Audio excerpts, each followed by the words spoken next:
you can say a few if you could say a few words to do a test, make sure the audio levels are okay. Bismillah ar-Rahman ar-Rahim. La hawla wa la quwwata illa billahi al-ali al-azim. Alhamdulillah Rabbil Alameen. Wa sallallahu ala Sayyidina Muhammad wa alihi al-tahirin.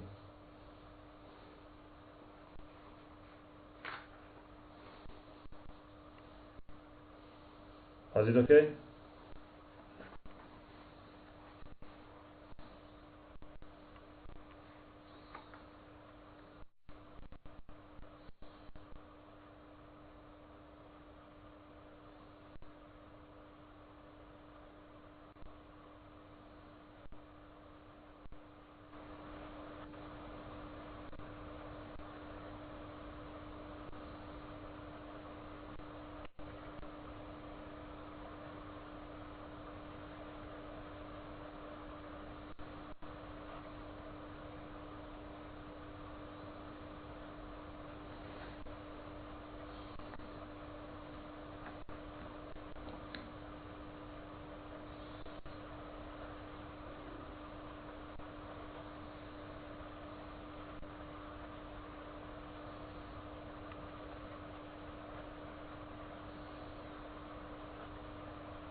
Shomali, if you can do the voice test. Pardon? If you can do another voice test, please. Bismillah ar-Rahman ar-Rahim. La hawla wa la quwwata illa billahi al-ali al-azim. Alhamdulillah Rabbil Alameen. Wa sallallahu ala Sayyidina Muhammad wa alihi al-tayyibin al-tahirin. ربنا عليك توكلنا وإليك أنبنا وإليك المصير.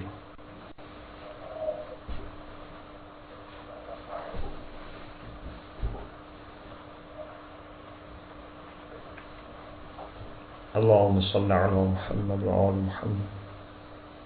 اللهم كل وليك الحجة ابن الحسن صلواتك عليه وعلى آبائه في هذه الساعة وفي كل ساعة وليا وحافظا وقادا وناصرا ودليلا وعينا حتى تسكنه أرضك طوعا وتمتعه فيها طويلا برحمتك يا أرحم الراحمين.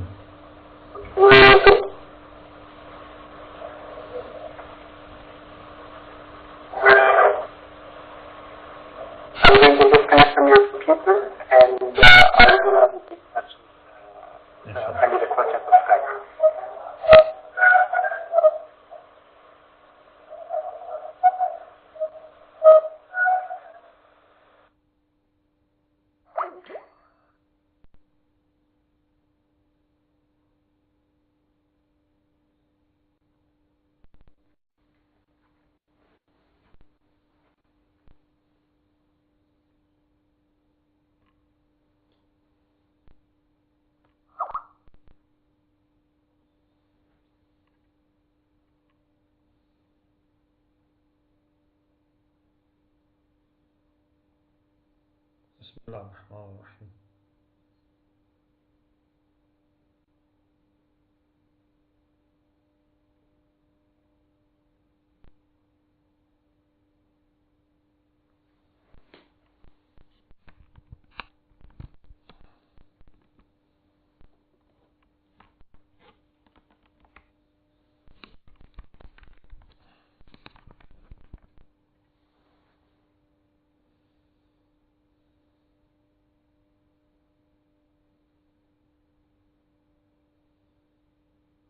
Shall we start?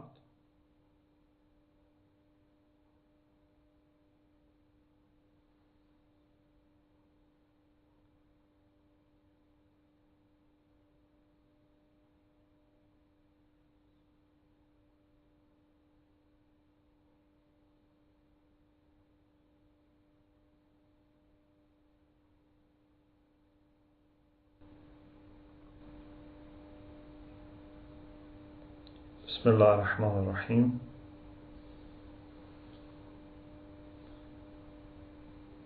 Shall we start?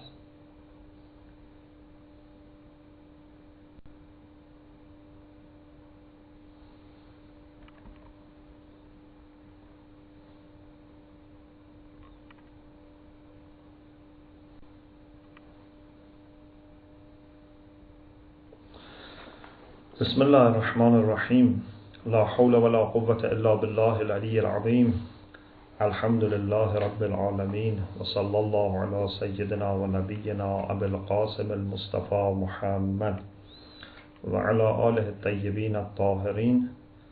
La siyama baqiyatullahi fil aradin. Trusting Allah subhanahu wa ta'ala, we start our second session on self-knowledge. In the previous discussion, we talked about the concept of self-knowledge, that is ma'rifatun nafs, and its significance. And in particular, we mentioned some verses of the Quran and some hadith. So inshallah, we are going to continue this discussion today and talk as well about some of the benefits that we can get from self-knowledge. I would like to reflect again on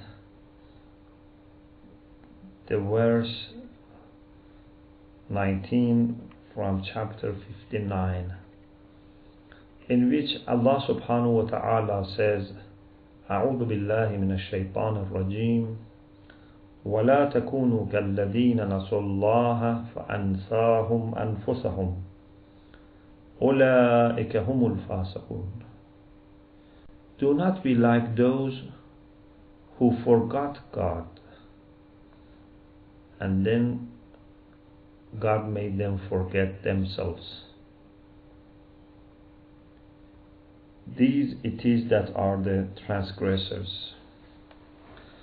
So we see a link between forgetting God and forgetting ourselves. And for sure, this cannot be unless if there is a link between knowing and remembering ourselves and knowing and remembering Allah subhanahu wa ta'ala. So there is a connection between us and Allah subhanahu wa ta'ala. The more we know about ourselves, the more we know about Allah subhanahu wa ta'ala. And again, the more we know about Allah, the more we know about ourselves. Because we and Allah subhanahu wa ta'ala are closely connected. Allah is our Lord. And His impact on us is so great that every aspect of our life, every aspect of our existence, if is understood properly, can be an ayah, a sign of Allah subhanahu wa ta'ala. The Prophet Muhammad sallallahu alaihi wasallam is quoted as saying, "Man arafa nafsahu faqad arafa rabbahu." Whoever has known himself has known his Lord. If we know ourselves properly, we have known our Lord. So Allama Tabatabai rahmatullah alayhi says that this ayah, لا تكونوا كالذين نسوا الله فأنساهم أنفسهم, do not be like those who forgot Allah and Allah made them forget themselves. Allama Tabatabai says this ayah refers to the same fact which is mentioned also from another angle by the prophetic hadith, man arafa nafsahu faqad arafa rabbahu. And there is a logical term here, we say aks al-naqid. So for example, we say if there is sun, there is light. So if there is no light, means there is no sun. If P, then Q. If there is no Q, so it means there is no P. This is a logical relation between a proposition and the opposite to that proposition. In any case, what is important for us is to know that those who have better understanding of themselves have better understanding of the Lord. Those who know about themselves, who remember who they are, who remember what is available for them, who reflect on their own behavior, these are the people who know Allah subhanahu wa ta'ala better.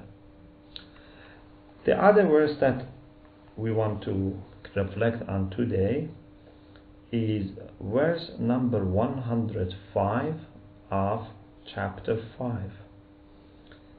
Allah subhanahu wa ta'ala says, أعوذ بالله من الشيطان الرجيم يا أيها الذين آمنوا عليكم أنفسكم لا يضركم من ضل إذا اهتديتم. O those who believe, عليكم أنفسكم, take care of yourself, be concerned with yourself. Those who go astray, those who are misguided, those who are misled, would not harm you if you are guided. If you are on the right path, those who are not on the right path would not harm you. The way towards Allah subhanahu wa ta'ala is different from the way towards dunya. In dunya, in the worldly affairs, someone who goes wrong may create problem for others. For example, if there are 10 people who are doing business, the same business, if one of them does something wrong, it may affect the whole business of these 10 people. If, for example, one of them by some illegal ways makes the price very low, or for example violates the regulations, then something may happen, a new law may come, or for example the market may collapse. So lots of things may happen. If, for example, in dunya we are all, for example, driving on a motorway, if someone drives in a wrong way, then all of us may suffer, may have accidents, may have problem.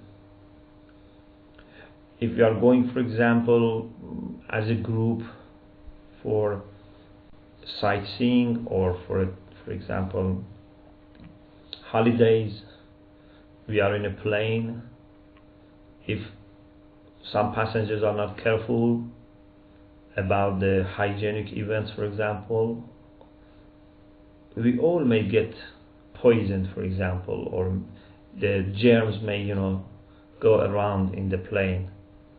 So in dunya, some people who do wrong or are careless, it's possible to create problems for others. You are walking very nicely on the street, but then someone may come by a bicycle or motorcycle and hit you. But this is not the way that it works for the eternal journey. In journey towards Allah subhanahu wa ta'ala, if you make sure that you are on the right track, you are careful, nothing and no one can stop you or harm you. They cannot even slow you down. What can they do? The maximum that they can do is to persuade you not to move, to force you not to move. But still you have the power to decide. If despite all the persuasions, all the forces, you want still to follow this path, that's it. No one can stop you. This is a decision that we have full control. Just look at the history. When Bilal embraced Islam, Bilal al-Habashi, the companion of the Prophet, when he embraced Islam, he was under pressure by his master to go back to the ideas of the idol worshippers. His master put pressure on him and tortured him. In very hot days of the Arab Peninsula, they used to put heavy rocks, which were very also hot, on his chest and forcing him to say that he doesn't believe in Ahad, in the one God. He believes in the idols. But he wanted to keep his faith. What was the result of all those pressures? The result was that his faith became even stronger.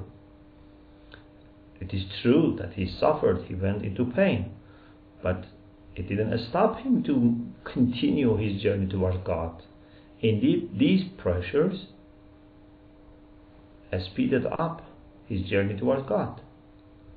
As the Quran says, that the believers, when they are faced with challenges, مَا زَادَهُمْ إِلَّا إِيمَانًا وَتَسْلِيمًا, it doesn't increase them except in their faith and in their submission to God. So in your journey towards God, even if you are put under pressure, even if you are tortured, even if you are imprisoned, even if you are killed, this doesn't stop you going your way. This doesn't stop you moving fast towards Allah subhanahu wa ta'ala. So what I'm trying to say is that if someone wants to be good, if someone wants to follow the right path, no one would harm him. The only thing that we have to be worried is if we give in. If these pressures and persuasions make us to change our mind, if they make me change my mind and I say, okay, I'll leave this way, I want to enjoy a very so-called nice life, I want to be like other people, like anyone else, then that's different. If you change your mind, that's different. If you give in, if you surrender, that's different. But as long as you want to be a good, pious person, no one can harm you. So Allah subhanahu wa ta'ala says, لا يضركم من ضل إذا اهتديتم. If you are on the right path, those who have gone astray, they don't harm you. Okay. Now there is an important question. The late Allama Tabatabai here says that what does it mean, alaykum anfusakum? You must be careful about yourselves. You must be concerned with yourselves. Take care of yourself. What does it mean? Does it mean that this ayah is telling us we should forget our responsibilities towards others? We should forget to enjoy the good and prohibit the bad, for example. We should forget that we have responsibility of educating the people who don't know.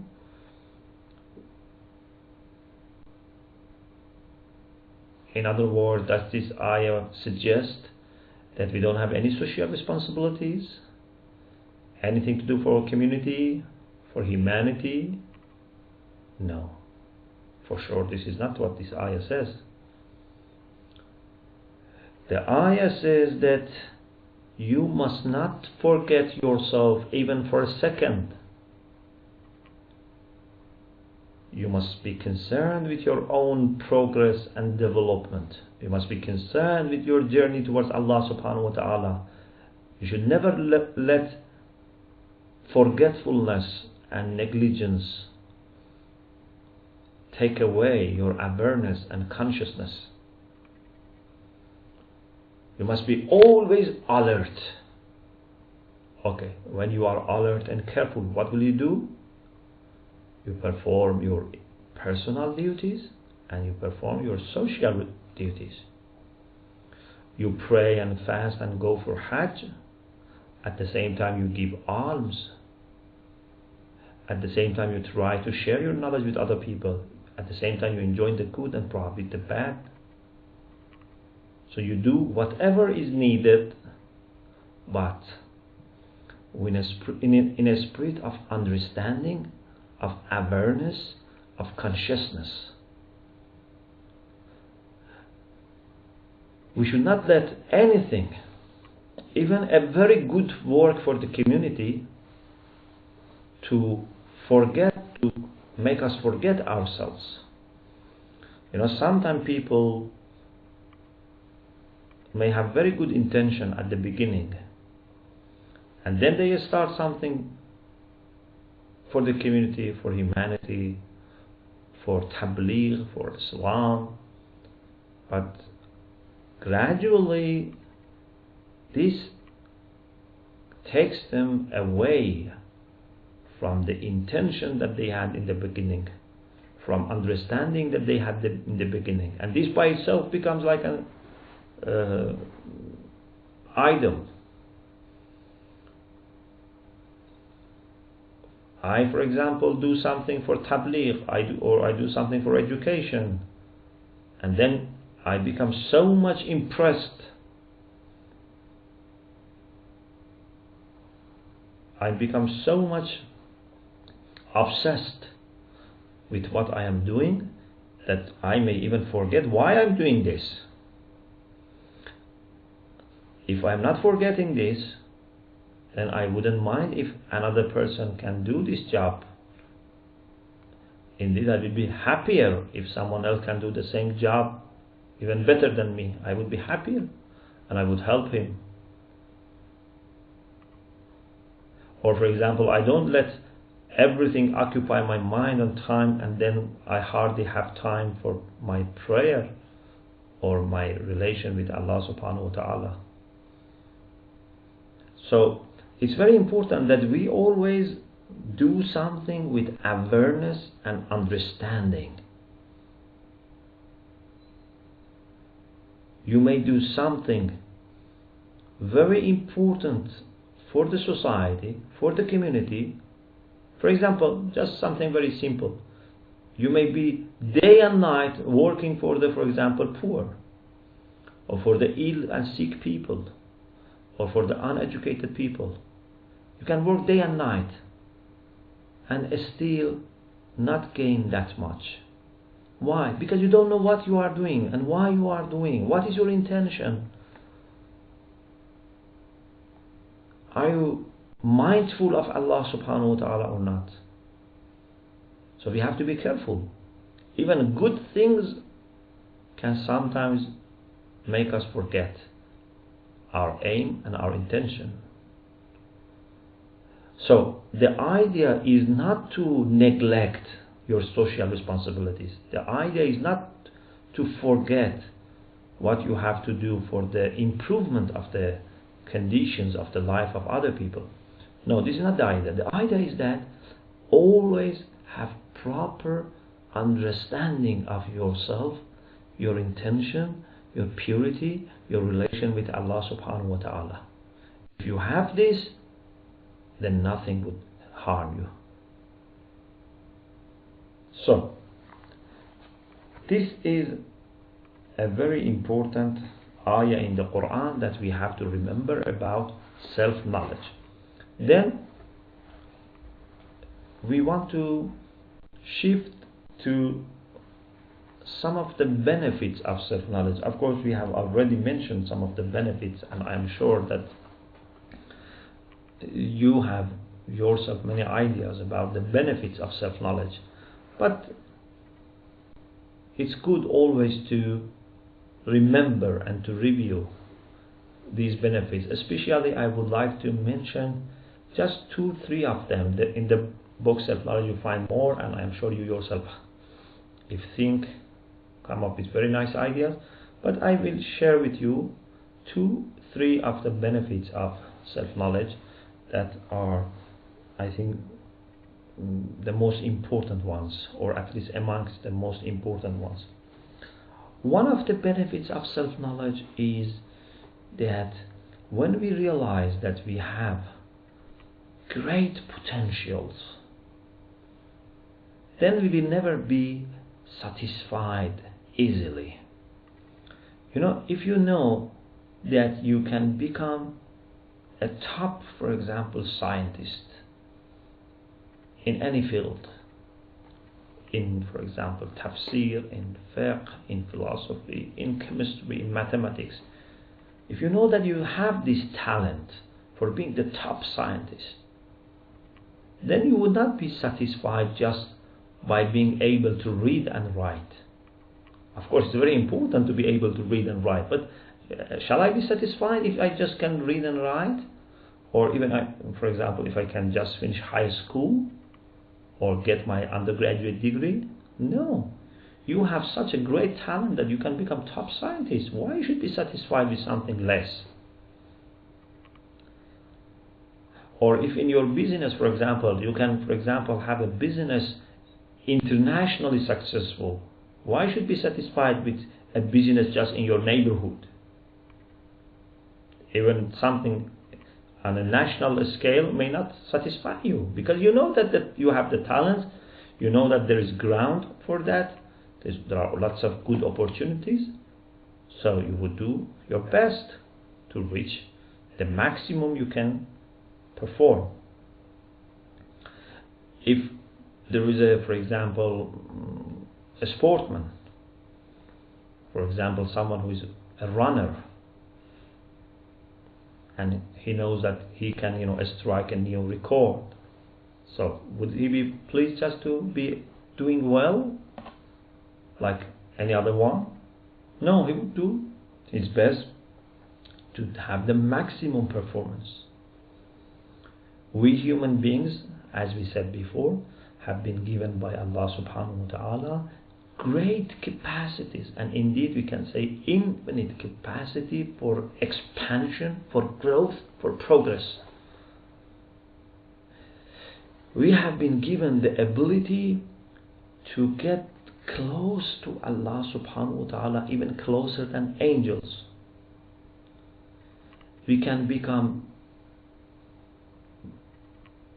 very pious and pure servants of Allah, like angels, and even better. Why should we be satisfied by something less? There is a beautiful hadith which says that beware, Allah, inna thamana abdanikum al-jannah. You can, if you like, you can make note of this hadith. This hadith says that beware, the price of your body is heaven. So do not sell it cheaper. With what you can do by your eyes, by your ears, by your hands, by your legs, by your lips, you can achieve heaven. So if you do something and then gain less than heaven, then it means that you have sold your good in a lower price. This is not good business. If I can achieve heaven, which is eternal, and then instead of that, I'm satisfied with something less. And you know, the whole dunya is little. Allah says about dunya, mata'un qaleel, is little enjoyment, little good. So if I'm satisfied by something less than heaven, it means that I am not good businessman, I'm not clever person. And Ayatollah Jawadi Amuli, may God prolong his life and the life of our ulama, he has beautiful point here. He says, the hadith says, heaven is the price for your body. What about the price for your spirit, for your soul? That must be even greater. And what is greater than heaven? Greater than heaven is the creator of heaven, is the Lord of heaven. So a clever person even is not satisfied by just being in heaven. He wants to be in the highest positions in heaven, to be closest or amongst the closest people to God. To the extent that Imam Ali alayhi salam says in Dua Kumail, it doesn't bother me whether I am in heaven or not, if I have you. I am not one of those people who just want to be in heaven and enjoy the pleasure of the heaven, having good drinks or fruits and foods and good company. I want you. So this is something that we can gain if we have self-knowledge. Of course, this is not difficult to understand, but if we have proper understanding of ourselves, then this becomes so obvious that then would not be questioned. Because unfortunately, sometimes we question our knowledge. This is a very important idea. Sometimes we know something, but because we don't want to do it, we question what we know, and this leads to doubt. This is raib, which is sometimes used in the Quran in this sense. If you know something, don't put your knowledge into doubt. Sometimes, for example, I know there is a needy person who needs my help, and I don't want to help because I am busy, or I want to keep my money for myself or whatever. So what I do is, I don't say honestly to myself, this is a genuine case and you have to help. If you are not helping, at least don't deny this. No, I don't say like this. I say, yes, let me think. Maybe he is not really needy. Maybe there is someone who is more needy. Maybe in future I come to know someone who is more needy. So let me keep this money for someone. And the result is that you question your own knowledge, and in the end you don't do anything. It's not that you give it to another person. You don't do anything. If you know something, if I know something, we should never let it become weak and loose. Okay. So, self-knowledge helps us to keep active the things that we already know, and also to increase many things that a normal person may not know. Here there is a beautiful hadith which we should reflect on. If you look at page 29, according to the second edition, which is in the chapter 2, there is a hadith from Nahjul Balagha from Imam Ali alayhi salam, which is Maxim 441. Imam Ali alayhi salam says, Man karumat alayhi nafsuh hanat alayhi shahawatuh. Whoever views himself with respect views his desires with disdain. If you are a person who has value for himself, who recognizes his own value, then you will not be pleased with small things, with bad things. You know, for example, a person who comes from a very noble family, automatically he would not do many things because he finds it bad for himself, disgraceful for himself. Even the things that may be legally okay, the things that many people may do, but a person who is coming from a prestigious, from a noble family, from a noble background, doesn't do everything. For him, his honor is very important.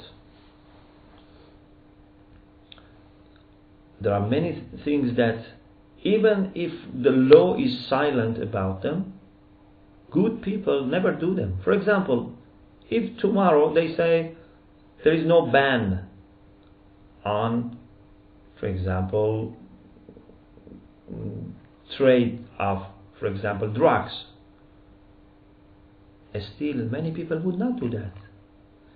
If it is said there is no ban on, for example, slavery, still many people don't do that.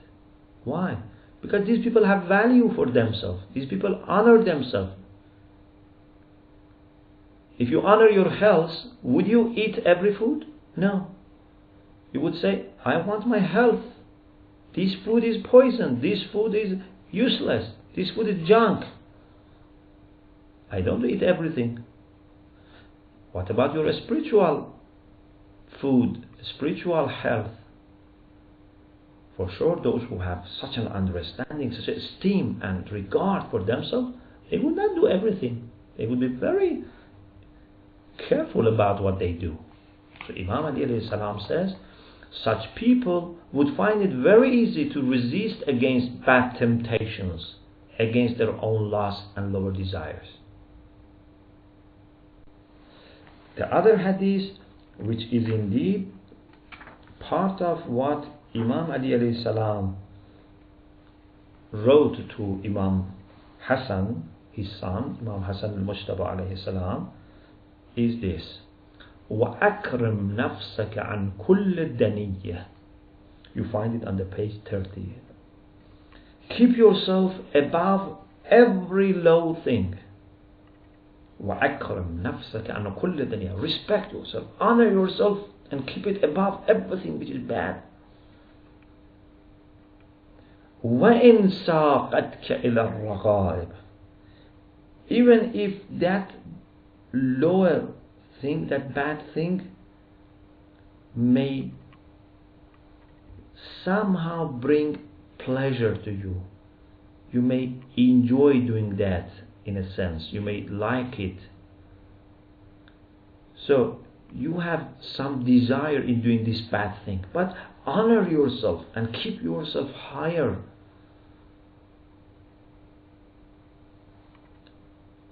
Then Imam brings the reason why. Please reflect on this very important sentence. فَإِنَّكَ لَن تَعْتَاضَ بِمَا تَبْذُلُ مِن نَفْسِكَ عِوَضًا. This is very important. Imam doesn't say that because if you do something bad you will be punished, you will be blamed. you will be given fine and penalty. No. This may all be true, but something very important. Imam says, because when you do something bad, you are losing something from yourself. And what you are losing would never be restored. What you gain instead of what you are losing would not be enough. فَإِنَّكَ لَن تَعْتَاضَ. It comes from عِبَث. عِبَث means something you give or take instead of something else. For example, I give you a book, then you give me another book, or you give me some money, you give me some object. So that is ewas for this book. So like a return, like a payment for this. Imam says, when you do something bad, you are not only doing something bad, you are giving part of your integrity, part of your purity, and what you are gaining would not match. This is very important understanding. So we don't need to be only warned by religion, or to say, if you do this, there is such a punishment for you. This is sin. This it leads you, to go to hell. No. If we have such understanding of our own honor and dignity, we will not do anything wrong. The people who are at this level of understanding, they don't need to be warned by hell or to be rewarded by that. If you do this, you would be given. For example, a person who is very good person, very honest person, it doesn't need him to be said, if you are honest, we reward you, or if you are dishonest, we punish you. No, he loves to be honest. This is the level of understanding that we have to reach. Of course, hell is there, heaven is there, rewards and punishments, all are there. There is no doubt about them. But I am saying that, do we really need to be frightened so that we keep an honest person, we remain an honest person? Do I really need to be frightened by going to fire so that I decide to help my fellow human beings, my brothers and sisters?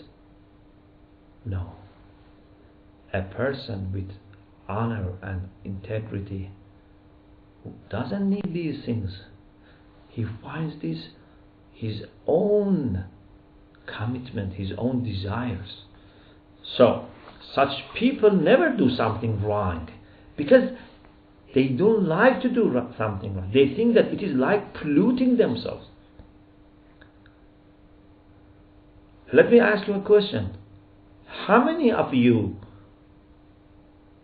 wash their face and, for example, try to have their face clean because of the law or because of what people say? Do you wash your face, for example, and try to make your body clean because of law? There's a law requirement, legal requirement, or because people say, if you don't do this, we will punish you, or we will cut off our relation with you. Of course, it's true that if you are not careful, about your health, about the way you look, people may have bad view. They may abandon you. It may happen. Even if you are very careless, about your health, maybe you end up with even being stopped by law. This may happen, but how many people clean themselves and wash their face, trying to avoid pollution because of what other people say or because of the legal requirements? Very little, if at all. Every sane person wants to be clean automatically, wants to be away from germs automatically. And this is what we have to achieve about spirituality. If we have self-knowledge, we will achieve this. Okay, I think our time is over, so I stop here, and inshallah we will continue this discussion next week. May Allah subhanahu wa ta'ala inshallah increase our knowledge and understanding, and may Allah subhanahu wa ta'ala enable us to understand that the only thing that really can satisfy us is the connection to Him.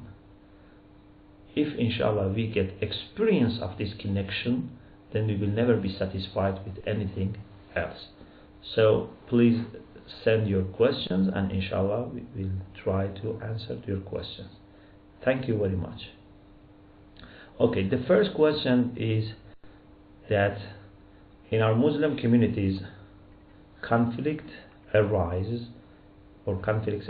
because each group thinks that they are on the right path. How do we resolve it? Okay, this is a very natural situation among human beings. Human beings have this ability to decide for themselves. We think, and as a result we come to different conclusions. Of course, one conclusion can be right. This is what we have to accept. Truth is one, but people have different understanding of the truth. What should we do? Shall we fight? Shall we use force to stop or to silence the people who don't agree with us? This doesn't work. So what should we do? We should continue thinking. We should discuss with each other. I think one of the requirements for humanity is to use words instead of weapons, to use logic instead of force, to talk instead of stopping our conversations. So if we get involved in nice, respectful dialogue with the people with whom we disagree, then inshallah either I come to understand that my position was wrong, or the other party, or maybe we both were wrong. There is another, for example, possibility. What is important is nothing should make us fight over the truth, because this is not serving the truth, and this is not also serving us. If there are people who are really interested, then we can have dialogue with them. We can talk nicely, respectfully, and at the end we have to accept that it's not possible always to have agreement. People may disagree. Just as I said, remember that the truth is there. Never doubt about the truth, and try yourself to be as close as possible to the truth, as committed as possible to the truth. If there are people who don't want the truth, or they are not committed to truth, then they don't harm you. Just make sure that your understanding is correct, and if they are ready to have discussion, you should welcome. As a human being, as a believer, as a seeker of truth, we should be always available for nice, respectful, and genuine discussion. We don't want to force people. We don't want to impose our ideas on the people. We just want to share with them.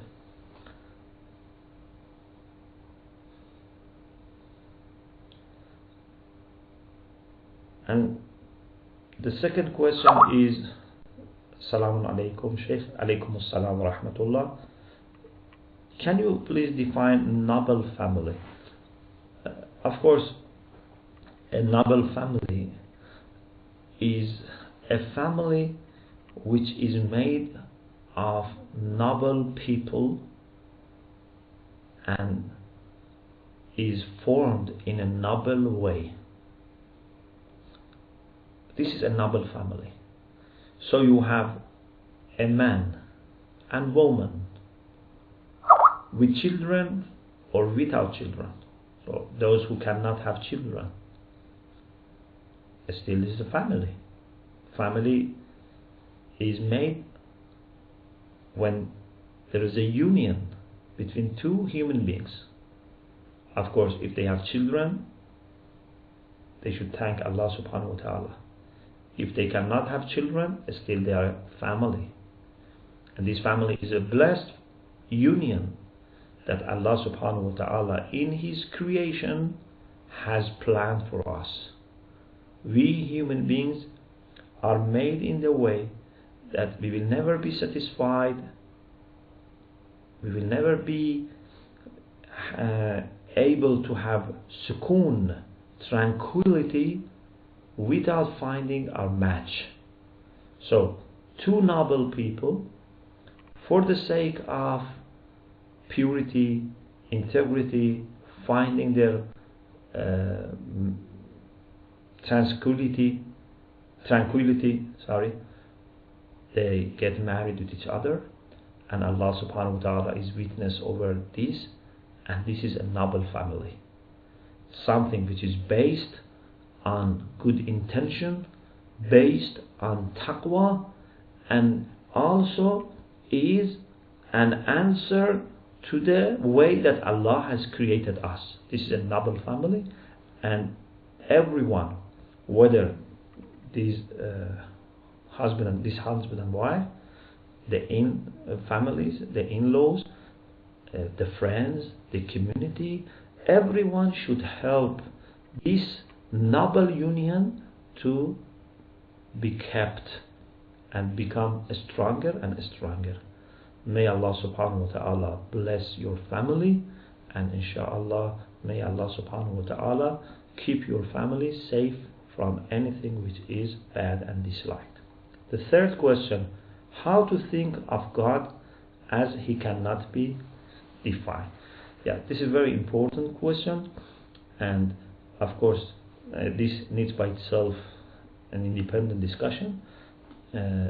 Just we will talk about it later a little bit when we talk about our origin, because we have a chapter called our origin. We'll talk about it, but if you are more interested, then there is a book called God, Existence and Attributes, which is the first volume of Islamic reference series.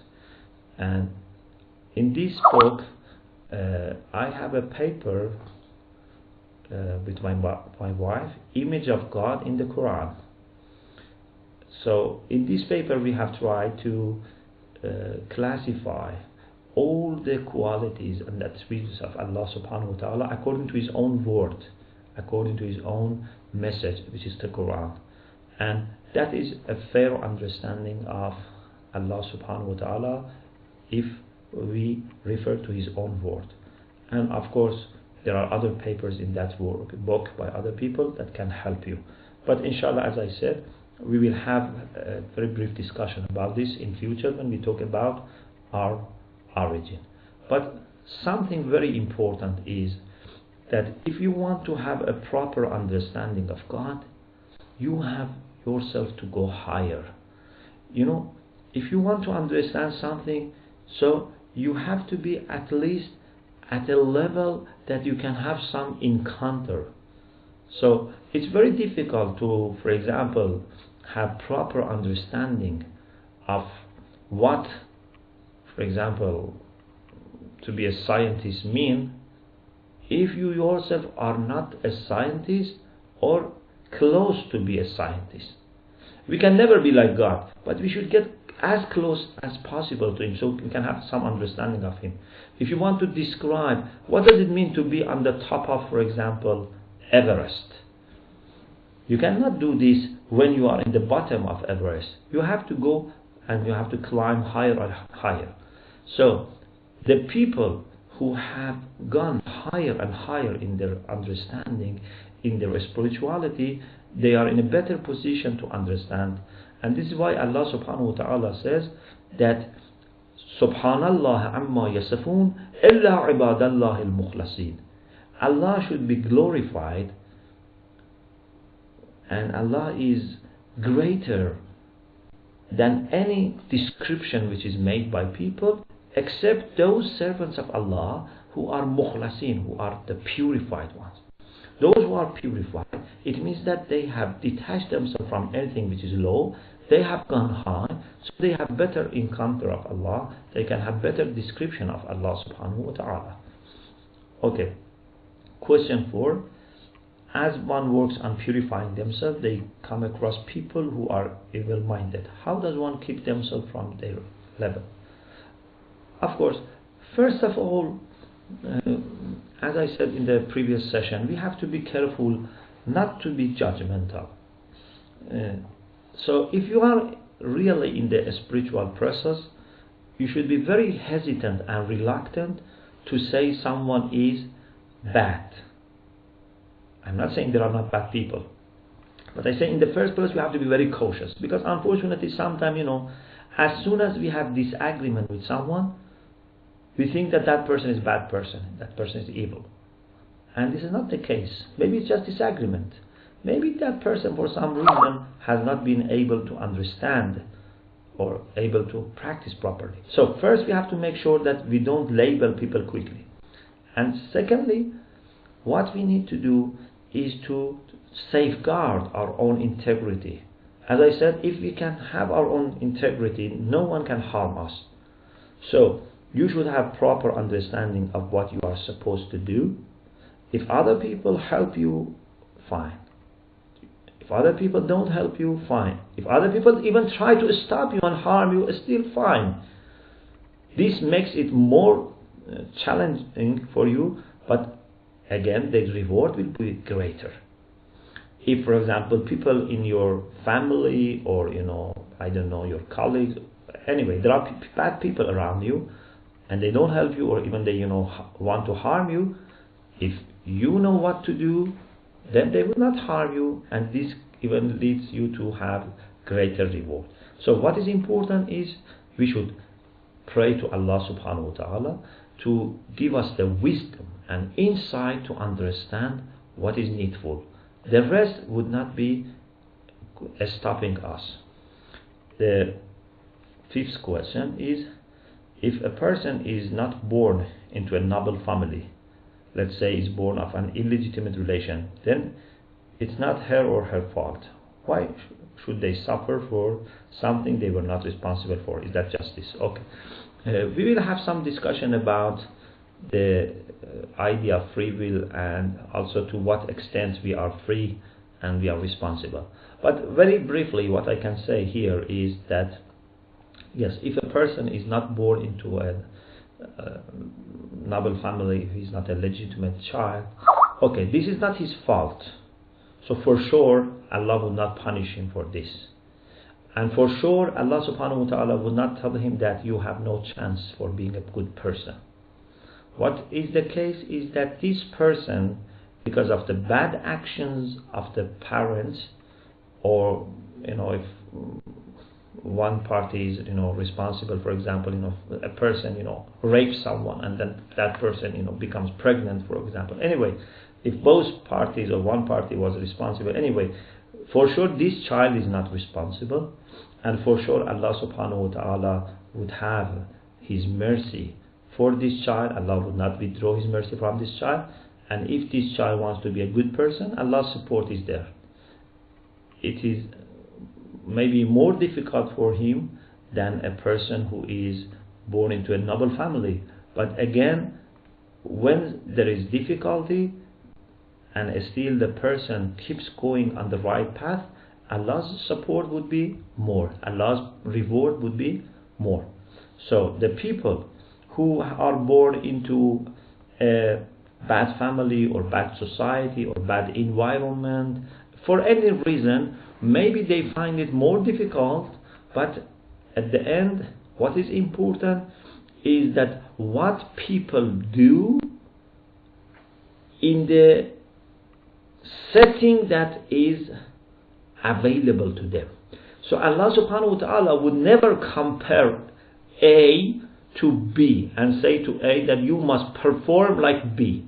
No, Allah says to A, you must perform your best according to your own situation, and B according to his own situation.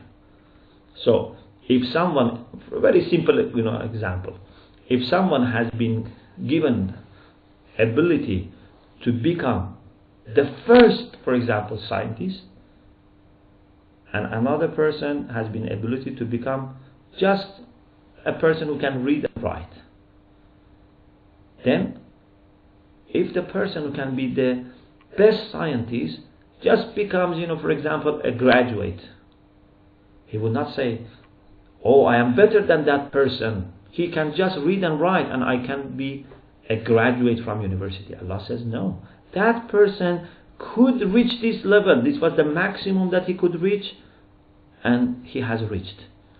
You could reach much higher, and although actually now you are more or higher, but this was not the maximum you could reach. So I would reward him much more than you. So the expectations of Allah are based on what type of situation you have. So Allah would ask you to have the best performance in your own setting and in your own situation. And question 6, other religions also talk of knowing and getting closer to God. Is there a difference between the other religions and Islam? Of course, every person and every religion, after careful understanding, we can say they have a search for Allah subhanahu wa ta'ala, whether they know or not, whether they like it or not. There are some people who may not believe in God, or they may not even like to talk about God. Or even there are religions who don't talk about God. For example, in Buddhism, they don't talk about God, and there is discussion. Maybe some branches of Buddhism, they believe in God, but they don't talk, clearly about God, if you can call them religion. So there may be religions that they don't believe expressly in God, but what we believe is that this is something which is very central in the life of every person, whether that person understands or not. It's impossible not to believe in God. What we need to do is to make this belief conscious. We need to make this belief the center of our attention. Otherwise, every human being has this understanding of Allah, and every religion has this understanding of Allah. Even those who deny God, they don't deny God. They place someone or something in the place of God. So they make someone or something their own Lord, because they know that they have a Lord. So it's impossible for us human beings not to think of God. And what is important is that to have conscious understanding of God, to have some understanding which you have control over it, because you have logically and rationally grasped this. Otherwise, it may be something that is there unconsciously, and therefore may be subject to confusions, to misunderstandings. Okay, so it seems that our questions are finished, and just there is a request to remind people, brothers and sisters, to provide us with your email address so that they can inform you about any information that should be passed on to you.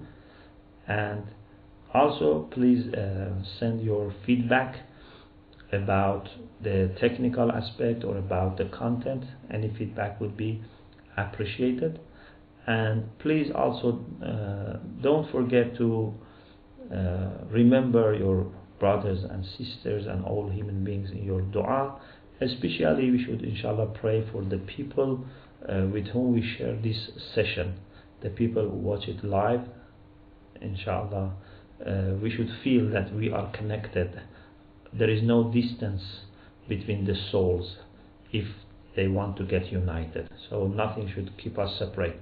So we should pray to Allah subhanahu wa ta'ala that let our hearts be united with each other, and let our hearts in a united way understand and feel the sweetness of remembrance of Allah subhanahu wa ta'ala, and the joy of knowing that He is pleased with us. May Allah be pleased with you, and may Allah bless you and your family. Thank you very much. وآخر دعوانا أن الحمد لله رب العالمين.